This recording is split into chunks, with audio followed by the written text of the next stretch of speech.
Hello everyone, and welcome to Brain Blitz Audios.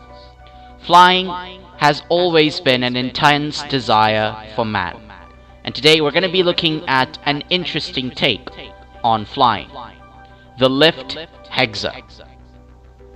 The lift HEXA, originally the HEXA, is an all-electric vertical takeoff and landing, or eVTOL, single-passenger, wingless, multi-copter ultralight, aimed primarily at tourism and short-distance travel.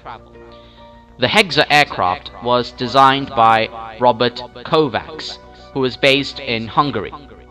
It weighs a small amount of just 432 pounds, with a payload of 250 pounds, making it an ultralight recreational aircraft that